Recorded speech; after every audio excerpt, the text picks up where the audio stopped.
तारीख थी 22 अप्रैल और दिन था मंगलवार। दोपहर के ठीक 4:15 बजे हुए थे। देश के अलग अलग राज्यों से 40 से ज्यादा लोगों का एक ग्रुप कश्मीर के पहलगाम के भेसरन घाटी में घूमने आया था। सभी टूरिस्ट खुले मैदान में थे। कुछ टूरिस्ट दुकानों के बाहर लगी कुर्सियों पर बैठे हुए थे। तभी जंगल की तरफ से सेना की वर्दी और नकाब पहने आतंकी आए। टूरिस्टों के नाम पूछे, पहचान पत्र चेक किया, कलमा पढ़वाया, पैंट तक उतरवाई और जो मुसलमान नहीं थे उन्हें गोली मार दी। करीब 10 मिनट तक गोली चलाते रहे। टूरिस्ट और वहां के दुकानदारों को समझ आ गया कि यह आतंकी हमला है। शुरुआत में एक टूरिस्ट के मरने की खबर आई। रात के 11 बजते बजते मौतों की संख्या बढ़कर 27 हो गई। एक रिपोर्ट के मुताबिक ज्यादातर मारे गए लोग पुरुष हैं। टूरिस्टों को शुरू में पता ही नहीं चला कि क्या हो रहा है, क्योंकि हमलावर सेना की वर्दी पहने हुए थे और मास्क लगाए हुए थे। महाराष्ट्र के पुणे की आशा पहलगाम में घूमने आई थी। उन्होंने एक मीडिया चैनल को यह बताया कि हमलावरों ने सिर्फ पुरुषों को निशाना बनाया। खास तौर पर उन्होंने हिंदुओं को जबरन कलमा पढ़वाने की कोशिश की। जो नहीं पढ़ पाए उन्हें गोली मार दी। मेरे सामने मेरे पापा को 3 गोलियां मारी। सवाल उठता है साहब कि कश्मीर में हमला होना क्या सिर्फ एक संयोग है या आतंकियों की सोची समझी चाल है? आइए इसके पीछे की पूरी कहानी 2 थ्योरी में आपको समझाता हूं। इसके अलावा हम आज की वीडियो में यह भी जानेंगे कि आतंकियों ने हमले के लिए 22 अप्रैल का दिन ही क्यों चुना। फर्स्ट ऑफ ऑल, आपको पता है कि अमेरिकी उपराष्ट्रपति भारत के दौरे पर हैं, तो ये आतंकी हमला हुआ है। इसी तरह 20 मार्च 2000 को उस समय के अमेरिकी राष्ट्रपति बिल क्लिंटन भारत आए थे, तो अनंतनाग जिले के चतुरसिंहपुरा गांव में आतंकियों ने हमला कर दिया था। तब हमले में 35 सिख मारे गए थे। कश्मीर में यह पहली बार था कि आतंकियों ने सिखों को निशाना बनाया था। तो इसके पीछे की एक थ्योरी ये कहती है कि अमेरिकी उपराष्ट्रपति की यात्रा का एक सिक्योरिटी प्रोटोकॉल होता है।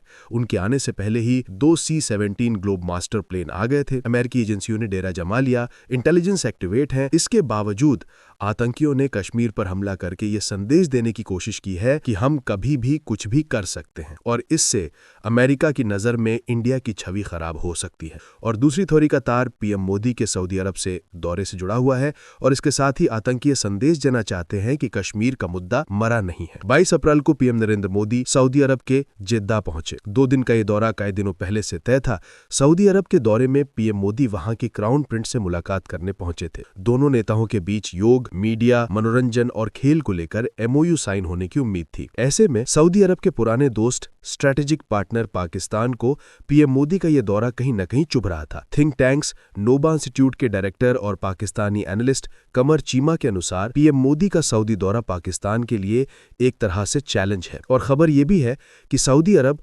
पाकिस्तानी भिखारियों के लिए नया नियम ला रहा है। वहीं भारत के पीएम मोदी अरबों डॉलर की डील करने जा रहे हैं। तो अब आतंकियों ने यही दिन क्यों चुना? इसकी वजह क्लियर हो चुकी है। यानी आतंकियों ने सऊदी अरब समेत मिडिल ईस्ट के मुस्लिम देशों और भारत सरकार को एक मैसेज देने की कोशिश की है कि कश्मीर का मुद्दा अभी खत्म नहीं हुआ है। Retired lieutenant general Sanjay Kulkarni कहते हैं कि यह आतंकी हमला टाइमिंग देखकर और सिस्टमैटिक मेथड से किया गया है। भारत के प्रधानमंत्री मोदी मिडिल ईस्ट गए हुए हैं। ऐसे में यह वारदात भारत को नीचा दिखाने के लिए ही की गई है। अब सवाल है कि आतंकियों ने हमले के लिए पहलगाम जगह क्यों चुनी? तो बात यह है कि इस बार अमरनाथ यात्रा 62 दिनों की होने वाली है, जो 9 अगस्त को समाप्त होगी। हर साल होने वाली ये यात्रा हमेशा सिक्योरिटी के नजरिए से काफी सेंसिटिव है। इस यात्रा पर हमला होने का खतरा बना ही रहता है। इसके चलते जम्मू कश्मीर सिक्योरिटी और इंटेलिजेंस एजेंसियां चौकन्नी रहती हैं। तो इस बार जिस जगह हमला हुआ है उसी जगह से अमरनाथ यात्रा शुरू होती है। यानी पहलगाम के बेस कैंप से यात्रा शुरू होती है। करीब 36 किलोमीटर का सफर तय करने के बाद श्रद्धालु अमरनाथ पहुंचते हैं। ऐसे में पहलगाम में हमला आतंकियों ने अमरनाथ यात्रा के लिए धमकी भी दी है। वहीं इस हमले की एक कहानी यह भी है कि भारत ने चिनाब ब्रिज पर दुनिया का सबसे ऊंचा रेलवे ब्रिज तैयार कर लिया है। इससे अब श्रीनगर के लिए सीधी रेल कनेक्टिविटी पॉसिबल हो पाई है। 25 जनवरी को कटरा श्रीनगर रोड का सफल ट्रायल भी हुआ था। ट्रेन सुबह 8 बजे कटरा से रवाना हुई और 11 बजे श्रीनगर पहुंची। ट्रेन ने 160 किलोमीटर का सफर 3 घंटे में पूरा किया था। 19 अप्रैल 2025 को पीएम मोदी इसका उद्घाटन करने वाले थे। साथ ही कटरा यानी माता वैष्णो देवी पहुंचकर जम्मू कश्मीर वंदे भारत एक्सप्रेस ट्रेन को हरी झंडी भी दिखाने वाले थे। हालांकि किन्हीं वजहों से उन्होंने ये प्लान पोस्टपोन कर दिया। देश के बाकी हिस्सों से कश्मीर की ट्रेन कनेक्टिविटी होने से टूरिज्म तेजी से बढ़ने की उम्मीद भी है। तो आतंकियों ने इस हमले के पीछे का मकसद बड़ा है। इसके पीछे एक पूरा साइकिल चेन है, यानी हमले का मेन एजेंडा है कश्मीर में टूरिज्म को रोकना, जिससे वहां का बिजनेस इफेक्ट होगा, फिर लोग बेरोजगार होंगे, और जब बेरोजगार होंगे तो पैसे के लिए आतंकी संगठनों से जुड़ जाएंगे। वैसे एक अहम सवाल यह भी है कि क्या पाकिस्तान सेना चीफ ने आतंकी हमले का हिंट दे दिया था? दरअसल पाकिस्तान की आर्मी चीफ जनरल असीम मुनीर ने पिछले हफ्ते हिंदू मुसलमान में दरार डालने वाली बात कही थी और कश्मीर को पाकिस्तान की गली की नस बताया था। उन्होंने कश्मीर को गाजा से जोड़ते हुए कहा, पाकिस्तानियों का दिल गाजा के मुसलमानों के साथ धड़कता है। इस्लामाबाद में पहले ओवरसीज पाकिस्तानी सम्मेलन में जनरल मुनीर ने कहा, हमारा रुख बिल्कुल साफ है, हम अपने कश्मीरी भाइयों को उनके वीरतापूर्ण संघर्ष में अकेले नहीं छोड़ेंगे। वही retired lieutenant general Sanjay Kulkarni कहते हैं, तो जो जानकारी मिल रही है उसके मुताबिक आतंकियों ने नाम पूछकर लोगों को मारा है, और अगर आतंकियों ने चुन चुन कर मारा है, ये भी काफी कुछ कहता है। घटना के बाद गृह मंत्री अमित शाह सीधा दिल्ली से श्रीनगर पहुंच गए हैं। वो राजभवन में सेना और प्रशासन के अफसरों के साथ हाई लेवल मीटिंग कर रहे हैं। जब तक मैं ये वीडियो बना रहा हूं, NIA की टीम आज हमले की जांच के लिए पहलगाम पहुंच चुकी है। पहलगाम की घटना के बाद दिल्ली, मुंबई और दूसरे शहरों में अलर्ट जारी भी किया गया है।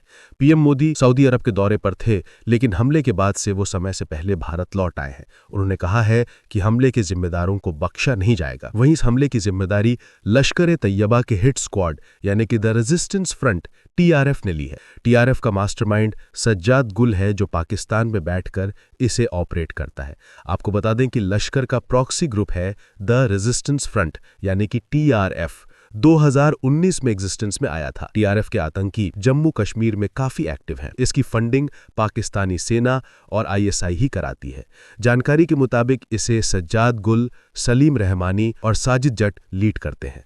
जम्मू कश्मीर में 2019 के पुलवामा अटैक के बाद इसे सबसे बड़ा आतंकी हमला माना जा रहा है। हमले में जिन 27 लोगों की मौतें हुई हैं, मरने वालों में एक UAE और एक नेपाल का टूरिस्ट और 2 लोकल सिटीजन भी शामिल हैं। बाकी टूरिस्ट UP, गुजरात, महाराष्ट्र, कर्नाटक, तमिलनाडु और ओडिशा के हैं।